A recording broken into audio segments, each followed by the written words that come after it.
Pi Suruí, ativista indígena do povo Paiter Suruí, fotógrafa, comunicadora do Mídia Índia, membro da Associação de Defesa Etnoambiental, Canindé, coordenadora de cultura da Metareilá, conselheira do Conselho Estadual de Promoção da Igualdade Racial, o CEPIR,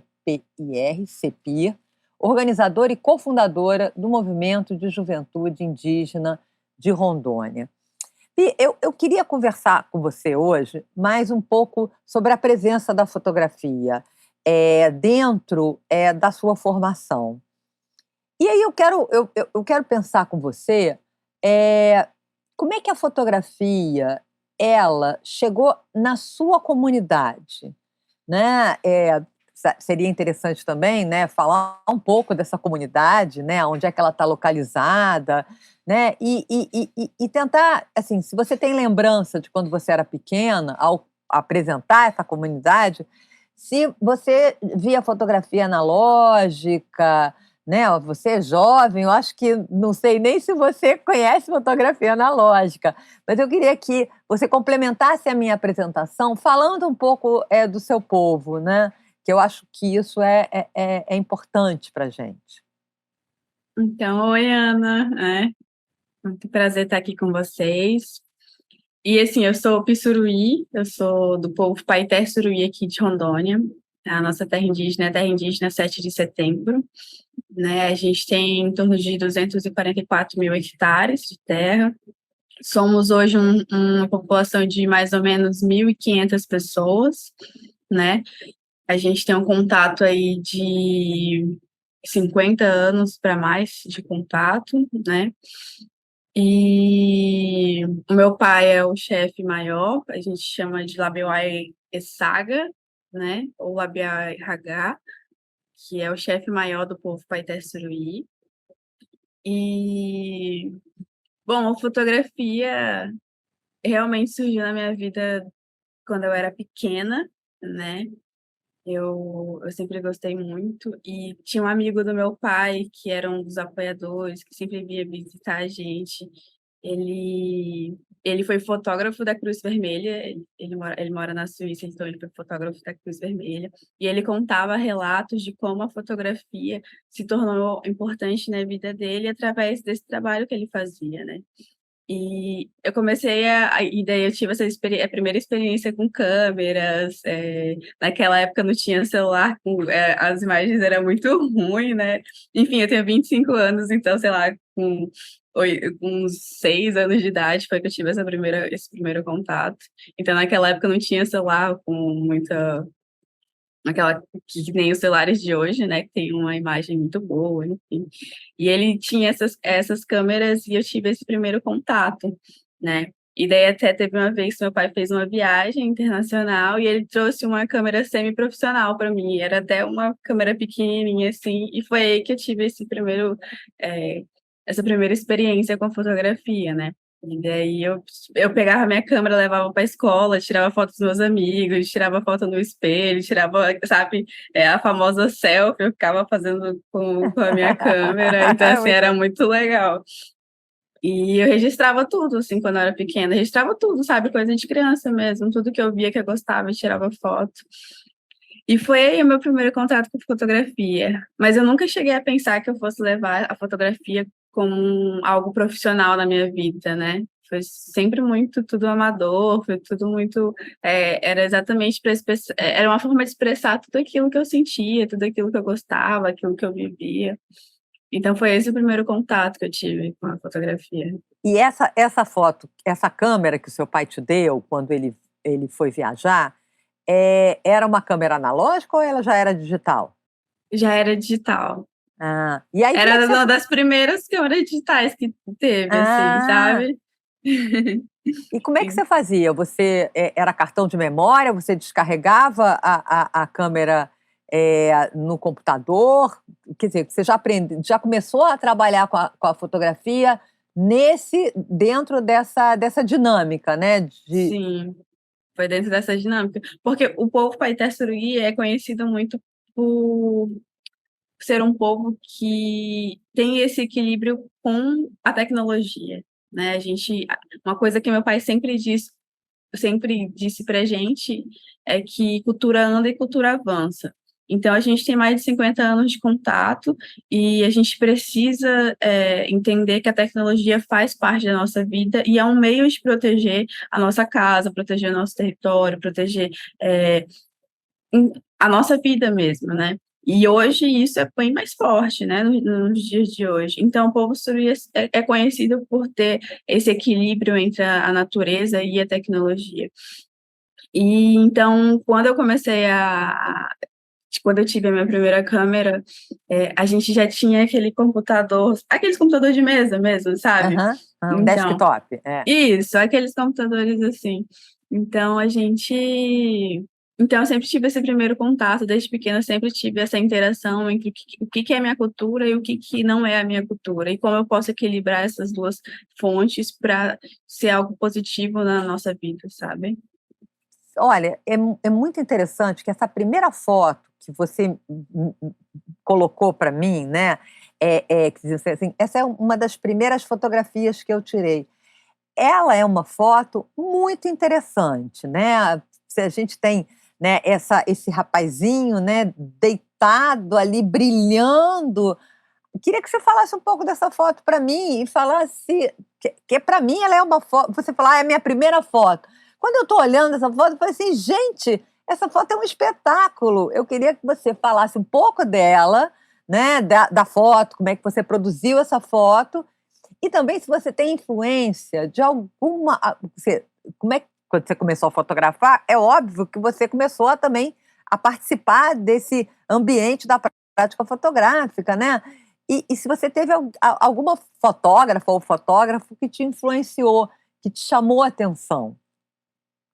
Então, essa primeira foto, hoje eu trabalho na Associação Canidé, né, que é uma ONG indigenista aqui de Rondônia. E essa primeira foto foi um trabalho que eu fui fazer com o povo Uruauau. Eu fui fazer um monitoramento territorial com eles. Então, eu passei 8 dias no mato e com eles. E, assim, hoje o povo Uruauau faz parte da minha família, né? E a gente tinha acabado de chegar do mato, a gente foi pro rio, que lá tem um rio lindo, que é o Rio Jamari, e a gente foi, e essa foto eu fiz com o meu celular. Eu fiz essa foto, tava lá brincando com as crianças, e fiz essa foto, e depois eu fui trabalhar em cima dela. Foi a partir dessa foto que eu pensei, eu quero trabalhar com isso. Eu, porque é isso, eu achei essa foto muito bonita e trouxe muitas lembranças, trouxe um lado da vida dos povos indígenas que não é só sobre luta, é mostrar o lado positivo da vida indígena, sabe? De quem somos. Então eu pensei, e foi aí que eu pensei, eu vou começar a tornar as minhas fotografias algo mais profissional e vou começar a estudar um pouco melhor sobre isso, né? Então, foi a partir dessa fotografia que eu pensei, vou começar a dar um lugar certo da fotografia na minha vida, né? E sim, eu tenho várias pessoas que me inspiraram, mas a principal pessoa que me inspirou foi o Biratã. O Biratã Suruí foi o primeiro fotógrafo do meu povo, né? Então, e hoje ele, assim, até hoje ele é minha inspiração, ele é meu primo, ele começou mais cedo, ele tem um grande currículo hoje, né? Ele participou do filme Ex-Pajé com o Luiz, e assim, é, foi a minha primeira inspiração, né? Foi ele. E hoje, no mundo que a gente está hoje, depois que eu comecei a entender quem são os fotógrafos do movimento, eu acho que uma outra pessoa que me inspira muito hoje é o Cami Kiá. O Cami tem assim, uma história muito linda e a trajetória dele na fotografia e a fotografia que ele faz de retratar. Então, é, agora, assim, são as minhas duas maiores inspirações dentro da fotografia. Muito interessante, Pi, porque essa foto, ela me remete a umas imagens que eu acho que valeria a pena depois você dar uma olhada, que é da Cláudia Andujar. A Cláudia Andujar trabalhou muito tempo com os Yanomami. Inclusive, ela foi a responsável como ativista, né? Ela é fotógrafa, ela veio da Suíça no final dos anos no final dos anos 50, né? Ela sai da Segunda Guerra, hoje ela tem 90 anos, ela está viva ainda, né? E ela tem umas fotos muito interessantes dos rituais. E a sua foto, ela entra dentro desse circuito da dimensão mágica que os rituais indígenas têm. E a sensação que eu tenho é que a gente entra nesse universo de encantamento que essa relação com a natureza ela promove. Quando você foi trabalhar nessa foto, como é que você, quer dizer, quais os recursos que você usou? Fala um pouco mais desses recursos, porque eu acho que isso é interessante, porque traz para a gente, né, uma expertise que eu acho que tem a ver não só com a sua relação com a experiência que você está tendo ali nesse momento, mas também nessa relação que você está estabelecendo com a tecnologia, que eu acho fundamental, sabe? Queria ouvir você. Então, como eu disse, essa fotografia foi muito amadora mesmo, né? Foi do meu celular. Então, os recursos que eu usei foi esses aplicativos que tem no celular mesmo, esses mais comuns. Então, eu acho que o diferencial dessa fotografia, né? E eu entendo, na minha visão, que é porque e o diferencial de todos os fotógrafos indígenas é porque a gente sabe da nossa história, a gente conhece a nossa história, então a nossa fotografia tem história, sabe? Então, quando a gente está trabalhando em cima de uma fotografia, quando a gente faz um retrato, é muito contando a nossa história de uma maneira que só a gente sabe contar. Né? Então, essa é a diferença das fotografias. Então, e para mim essa fotografia tem uma história muito bonita, sabe? E eu acho que as pessoas conseguem ver isso, né? Não, total, isso daí, com certeza. Sobretudo porque a escolha do filtro, a escolha da aplicação do brilho, tudo isso está muito bem composto, né, nessa experiência que você quer passar para a gente. Eu acho que ficou, assim, eu fiquei muito encantada com essa imagem. E eu queria pensar, dentro dessa experiência que você desenvolve, já há muito tempo, né? Você é jovem, mas já tem uma estrada assim percorrida e as relações que você estabelece. Como é que você organiza o seu arquivo fotográfico, né? É um arquivo nato digital, né? Ele já nasce digital, então você já tem esse um outro protocolo, né? Eu queria ouvir você um pouco, porque a gente está trabalhando justamente com essa ideia da memória e da forma como a produção fotográfica ela vai, né, no caso, sobretudo da população indígena, ela ser uma arma de luta, ela se torna uma arma de luta, né? Que depois a gente vai falar um pouquinho disso. Então, as minhas fotos, eu arquivo elas de duas formas, na nuvem e em HD. Então, eu separo tudo por pasta, seleciono. Geralmente, eu coloco mês e ano e, por exemplo, mês, ano e o nome da aldeia, talvez, ou o nome do povo, ou o nome do evento. E eu sempre seleciono nos dois, eu sempre jogo nos dois lugares, né? Tanto no HD quanto na nuvem. Porque se eu perder o HD, eu ainda tenho na nuvem. Se eu perder na nuvem, eu ainda tenho no HD. Então, aí se eu perder os dois, fica difícil mesmo. Mas por enquanto é assim. E você agora, quando você estava descrevendo seu arquivo, você falou uma coisa interessante. É que você fotografa não só o seu povo, mas você tem uma perspectiva de fotografar outras comunidades.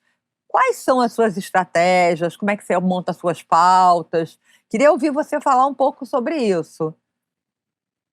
Eu não costumo montar pautas. O que eu costumo fazer é tentar entender a comunidade que eu vou e respeitar, acima de tudo, respeitar o que são costumes, o que eles gostam, o que eles não gostam, respeitar as crianças, né? Porque muita gente, desde pequena, sempre, quando as pessoas iam para minha aldeia, eu sempre percebi que eles não tinham respeito, porque a galera chega dentro da aldeia e começa a fotografar, começa a filmar. A gente sabe que eles estão indo fazer um trabalho, mas eles já chegam fazendo isso e nunca pedem licença, nunca pedem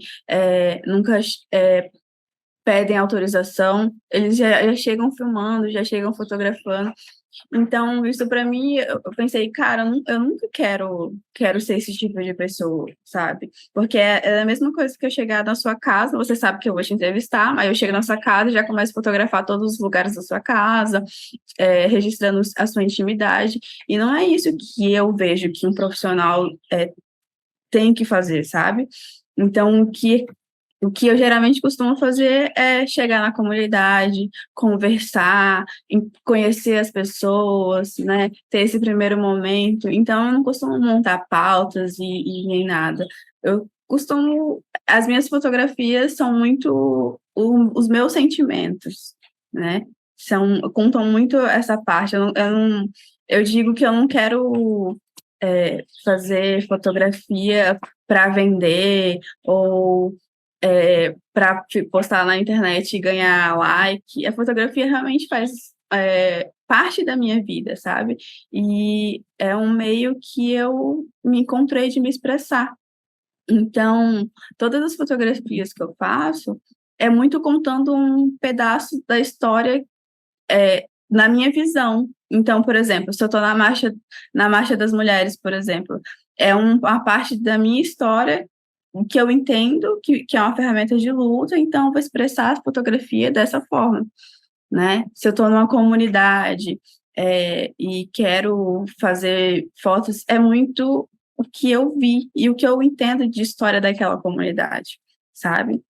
E isso é a minha fotografia, eu como Pistruí. Agora, se eu tenho, uma pessoa me contrata, fala, eu preciso de fotografias, tantas fotografias, tal, tal, e isso. Então, tranquilo, vamos fazer, mas é o mesmo processo.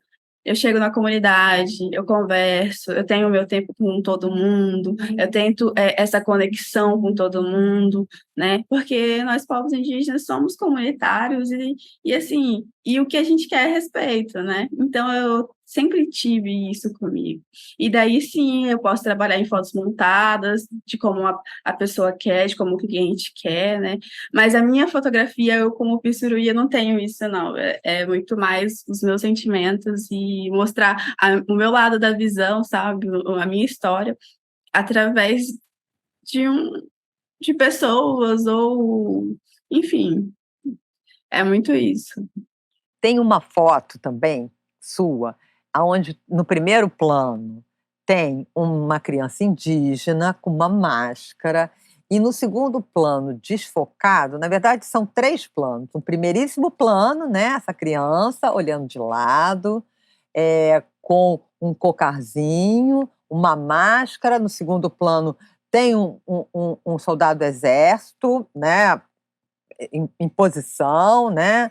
E no fundo tem as janelas, quer dizer, a fachada é de um prédio que a gente identifica que é Brasília, né? Porque para quem já está acostumado com essa iconografia, eu queria que você falasse um pouco dessa foto, pensando nessa dimensão do ativismo mesmo, né? Porque quando eu vejo essa foto, eu vejo que ali tem uma afirmação.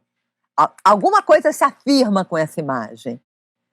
E eu queria ouvir você falar disso, aproveitando que você é autora da foto.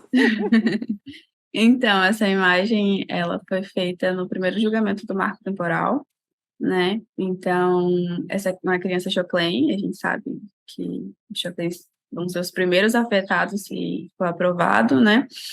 E exatamente isso, todas as vezes que a gente vai protestar, que a gente luta pela nossa vida, sempre tem a força policial ali impedindo, e a gente nunca faz nada, sabe? A gente só quer protestar, a gente só quer dizer que a gente não aceita isso, a gente só quer a nossa casa, a gente só quer paz no final de tudo, sabe? A gente só quer paz.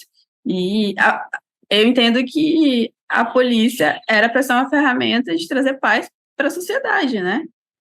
E não é isso que acontece. A gente sempre é reprimido, e não importa se é criança, não importa se é idoso, não importa se é mulher, não importa se é mulher grávida, né? A gente sempre sofre repressão, independentemente de quem somos. Somos tratados, assim, como verdadeiros marginais, sabe? Então, e é isso. Eu entendo essa foto e eu vejo essa foto porque quando eu era pequena, meu pai também me levava para manifestações, né?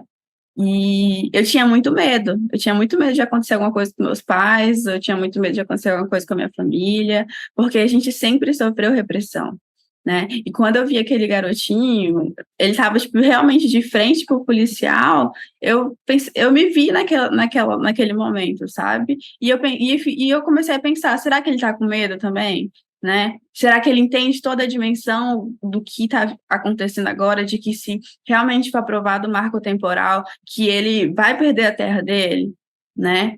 Porque quando eu era pequena eu tinha muito medo pelos meus pais, mas eu não entendia de fato o que era a luta. E hoje eu entendo, mas quando eu era criança me tornou a pessoa que eu sou hoje, né?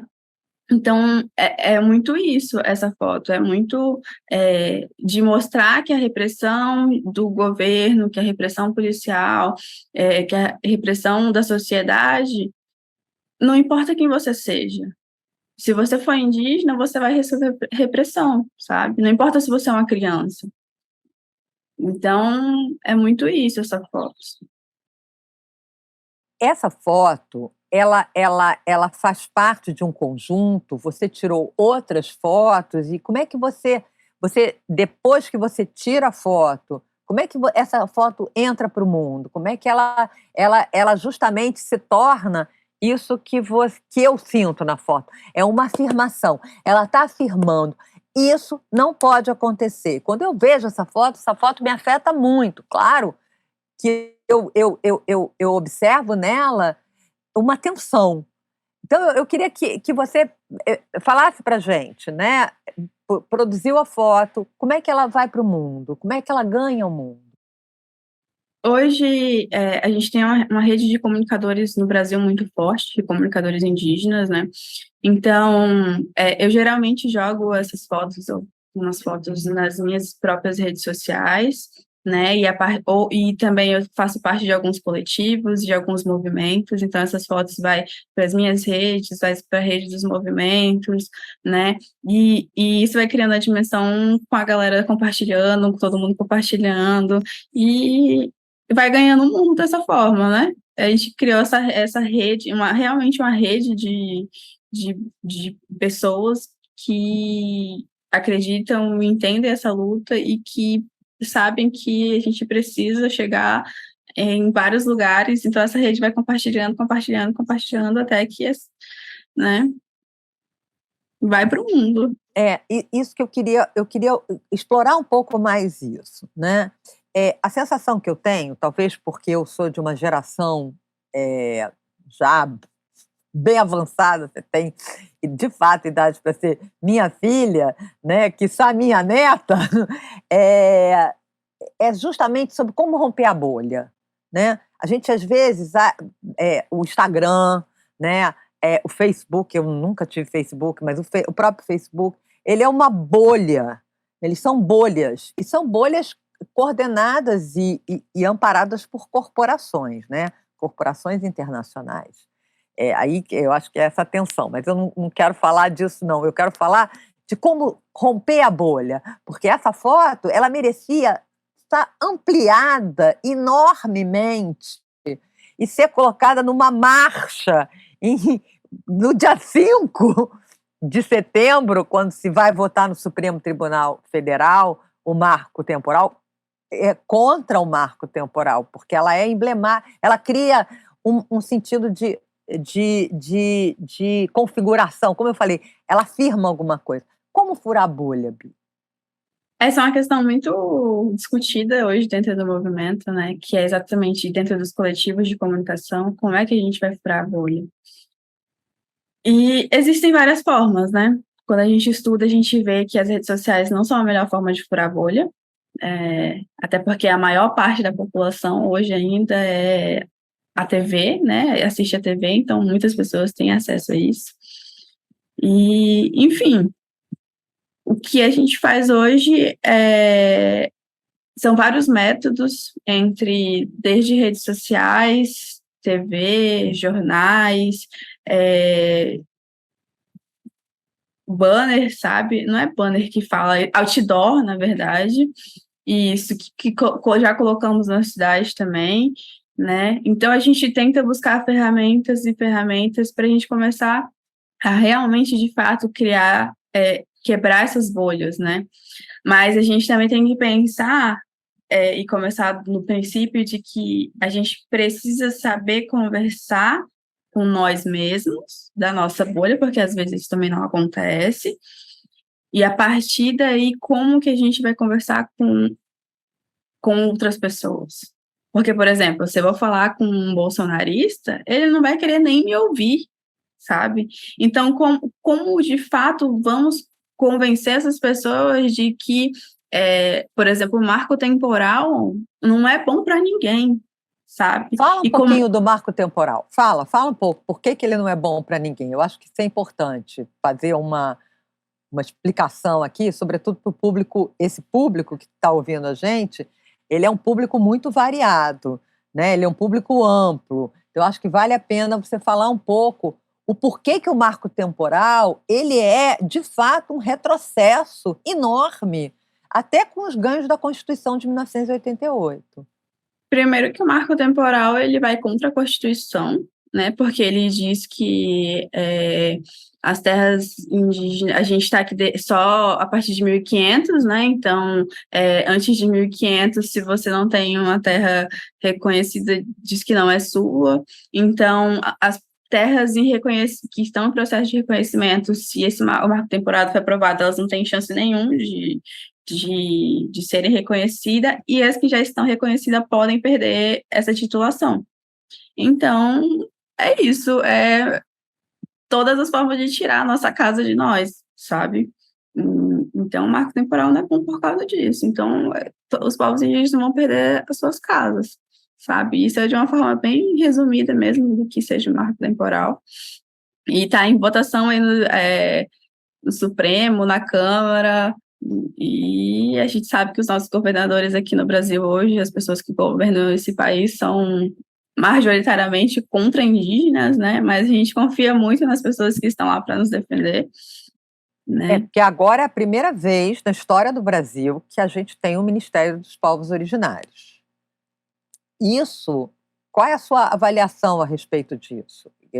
Assim, pensando mesmo até na potência da produção do seu papel como produtora de imagem, porque a imagem, de fato, nesse caso, ela tem um papel importante, sobretudo a fotografia, no sentido de dar a ver às pessoas quem são e a diversidade desses povos originários.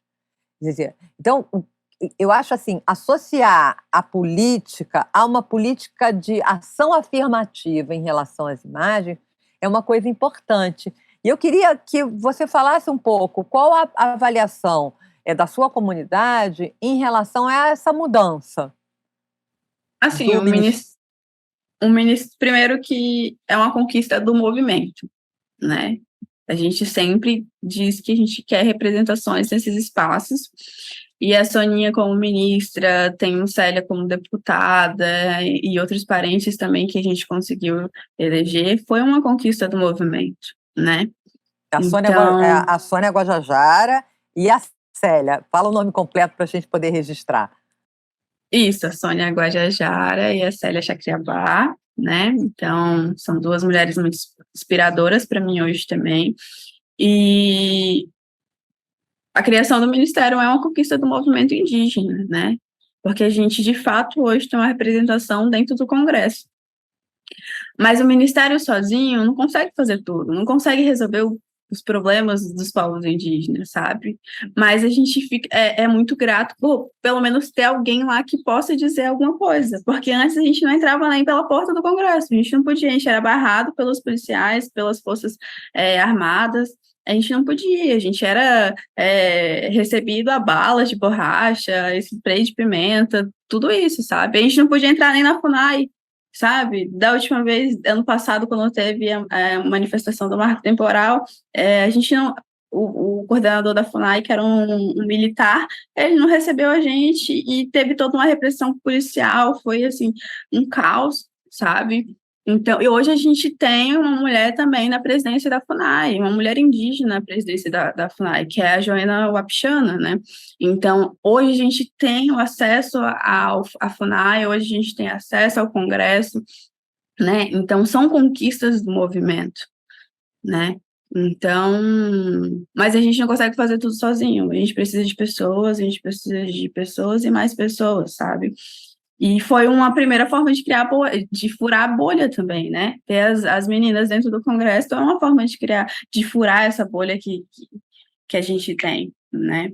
Não, e eu acho que o ativismo cultural, quer dizer, não é, eu acho que até essa palavra ativismo cultural, é meio inócua, é retórica. Porque eu acho que todo o ativismo, né, político, ele passa, sobretudo quando a gente está falando das comunidades indígenas, passa pela dimensão da cultura. Mas tem um processo que tem a sua idade, mais ou menos, né? É justamente do vídeo das aldeias, da entrada dessas estratégias de produção de imagem que vão buscar uma outra forma de expressão. Qual é a sua avaliação a respeito disso? Você acha que a entrada desse movimento de produzir imagem, ele mudou a atitude frente a esse mundo não indígena, né? Eu não sei dizer se mudou, porque, assim, sempre existiu. Eu tava vendo, meu pai mandou esses dias um vídeo para mim que filmaram de quando ele era pequenininho, assim, sabe? Ele era muito pequenininho. Eu falei, meu Deus, que bonitinho. E daí, a gente sempre teve pessoas criando conteúdo sobre povos indígenas. Eu acho que a diferença hoje é que a gente conta a nossa própria história da forma que a gente acha que é certo contar a nossa história, né? Então, a gente está nesse processo ainda de como é que fala? Desmistificar Isso, desmistificar, o que as pessoas criaram sobre a gente, né?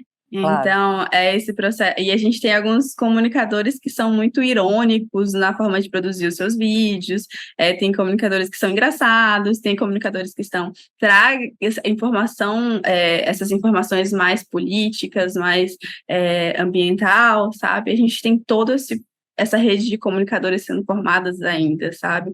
Então, a gente está aqui para contar nossas histórias em cada ponto. A gente tem artista hoje que está ganhando o mundo aí, que está aparecendo em novelas, aparecendo nesses lugares que a gente nunca esteve antes, né? Então, eu acho que essa onda que a gente está agora de comunicação, de mostrar quem somos, sobre fotografia, sobre influencers, né? Então, são pessoas que estão contando a história dos povos indígenas através de nós mesmos, sabe? Então, assim, é um meio de mudar essa estrutura e tudo, mas não, não pode existir só esse meio, sabe? Porque eu acho que a educação também é algo muito importante nisso, porque quando eu ia para a escola, o que eu aprendia? Que era índios selvagens, sabe? Termos pejorativos, que a gente vive em oca, e isso não representa a gente. Então, esse processo de construção que tem dentro das escolas hoje também precisa mudar, né? Então, eu acho que a educação tem que rever todo esse processo que, que é contado, porque é contado por colonizadores, e não representa quem somos, né? Então, eu acho que e esses dias, por exemplo, eu recebi uma proposta de ter uma foto minha exposta no livro didático, que era exatamente porque a pessoa que estava fazendo isso, ela falou, eu acho que a gente merece contar a história dos povos indígenas através das fotos dos povos indígenas, né? E eu falei, sim, é isso que a gente quer, sabe? É isso. E a gente quer nossos livros, né? Os livros de história, tudo com a visão de quem somos, não essa visão só colonizadora que a gente tem nas escolas hoje. Isso é né. muito importante. É como se a sensação que eu tenho é que vocês estão tomando posse da sua própria imagem. Essa tomada de posse da imagem é uma coisa importante. E eu queria te ouvir um pouco sobre essa relação com a ancestralidade. Assim, falar um pouco de como a memória. Quer dizer, se você ocupa da memória, de conversar com os mais velhos, você falou muito do seu pai. Mas, assim, e os anteriores ao seu pai, que é uma referência importante para você. Como é que essas histórias elas entram na sua forma de produzir fotografia? Então, as pessoas mais velhas, elas são realmente referência e são a essência da nossa cultura, né, porque elas vieram antes do contato. Uma pessoa que tinha muita referência, assim, que era a paixão da minha vida, era meu avô, mas meu avô faleceu em 2011, né, e um dos últimos atos que meu avô fez foi fazer uma festa que se chama, Mapimari, que na nossa cultura é a festa da criação do mundo, né, e ele falou assim: "Eu quero", e nisso eu acho que eu tinha uns 10 anos de idade.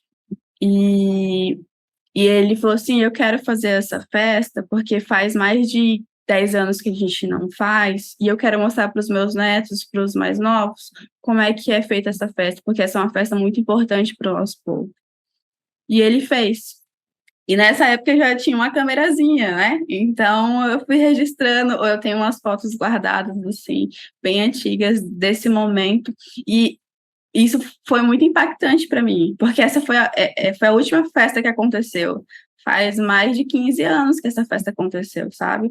Mas ele teve essa noção de que a gente precisava entender da onde vem a nossa cultura, porque o Mapimari é a festa de criação do mundo pela visão do povo Paiter-Suruí, né. Então é isso de entender, e eu acho que isso é muito importante para todo mundo que é jovem, para todo mundo que precisa entender quem ele é, né, quem eu sou, da onde eu vim, qual que é a minha história, sabe. Então, é essa atitude que os jovens têm que ter, de que precisa entender quem eles são e qual que é o propósito da luta deles, né, para onde eles estão indo, o que que eles querem da vida, sabe.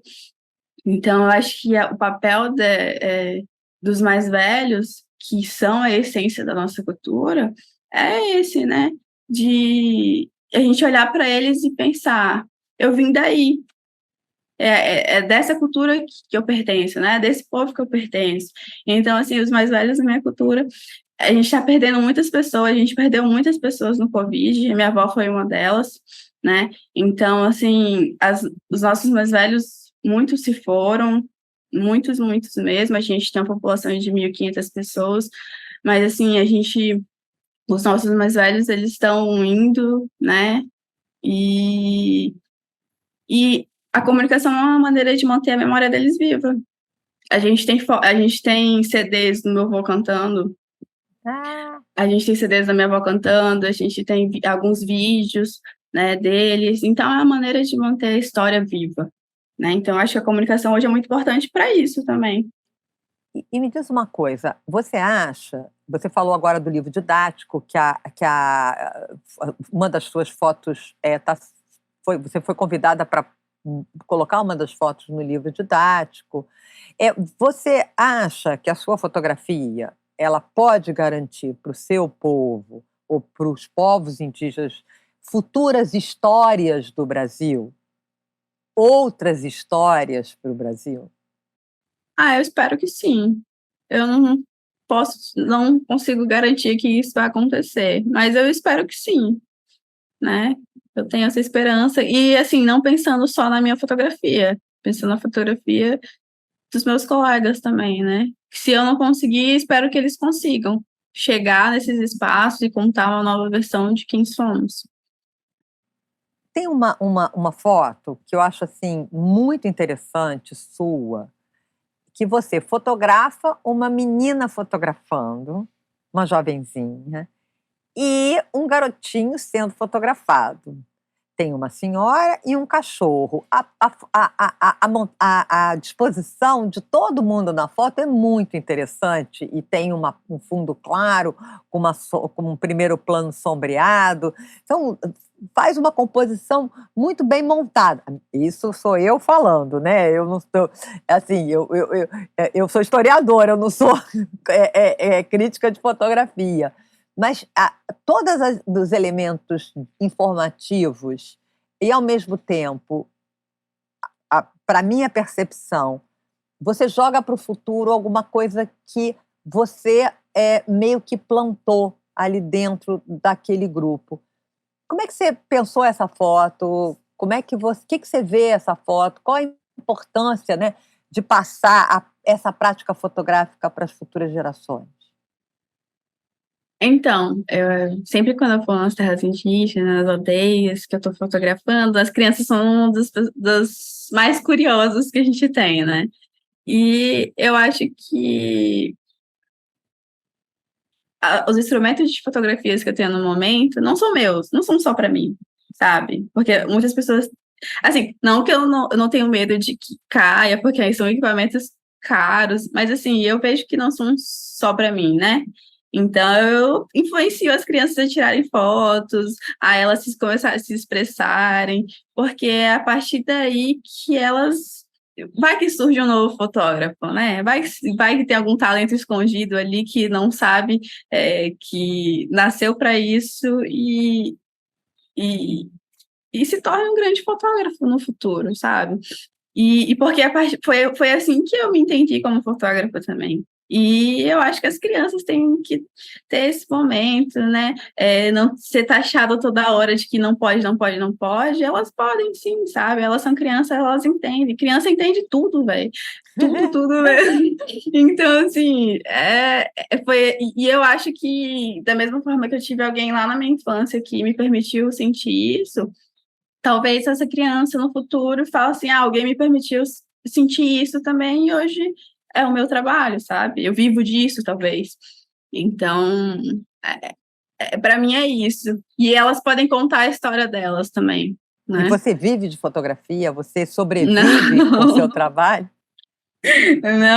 não vivo quem dera viver de fotografia, mas não, é muito mais um complemento do que eu trabalho, do que eu faço, né? Hoje eu trabalho, como eu disse, eu trabalho na Canidé, uma associação, uma ONG indigenista aqui de Rondônia. Eu trabalho dentro da parte de comunicação, mas não é voltado para as minhas fotografias, né? Tem os eventos que eu fotografo e tal, mas não é voltado exatamente para as minhas fotografias. Então, não vivo só de fotos. Mas você tem o seu site, né, Pissuruí, myportfolio.com, é um site que tem um material bastante interessante que a gente pode acessar e ver os seus trabalhos. Você já expôs em algum lugar, assim, as suas imagens, ou na própria aldeia? Vocês têm essa perspectiva de difusão por exposição, convidando, inclusive, outros grupos para ver as fotos? Então, eu nunca tive uma exposição particular minha, mas eu sempre tive exposições colaborativas, assim, com algumas pessoas, e uma das primeiras exposições que eu fiz que me convidaram foi até para expor a primeira foto, foi no MIS, né? Aí eu falei, meu Deus, eu vou expor minha primeira foto de um celular, vou expor no MIS, mas foi no Museu de São Paulo, né? E E agora a gente, dentro do movimento da juventude, do qual eu sou cofundadora do movimento da juventude indígena de Rondônia, a gente tem um espaço, agora a gente tem uma sede, e o nosso intuito, que a gente tem uma rede de comunicadores, nosso intuito é selecionar algumas fotos dessas pessoas, né, e expor dentro do local onde é a sede, porque na sede vem muita gente, sabe, então é uma maneira de difundir esse material para as pessoas que não conhecem. seria uma boa ideia falar para a Sônia Guajajara fazer um prêmio nacional da fotografia indígena. Convidar todos os para se inscreverem, fazer uma grande... Vamos fazer uma campanha. Hashtag fotografia dos povos indígenas e contra o marco temporal. Vamos. Eu topo, estou super dentro, vamos fazer esse movimento e dia 5, todo mundo levantando uma hashtag contra o marco temporal, colocando e postando em todas, embora as redes sociais sejam essa plataforma das corporações, é o espaço que a gente tem, a gente corre atrás e falando também, e difundindo e divulgando que o Supremo Tribunal Federal não pode votar pelo marco temporal e que as populações indígenas têm direito à terra e a demarcação não pode parar, né? Quero te agradecer muito, Pi. E a última pergunta, uma pergunta meio boba, mas é a última. Eu queria que você dissesse o que te deixa feliz fotografar? O que você gosta de fotografar? É o que eu disse no começo, né? O que eu gosto de... Todas as minhas fotografias são o que eu sinto, são as histórias que eu vejo, então eu acho que a arte de fotografar já me deixa feliz. Obrigada, gata, muito bom, muito bom. Obrigada mesmo, de coração. Eu que agradeço. A luta continua, companheira. Não para não. Não para não. Obrigada.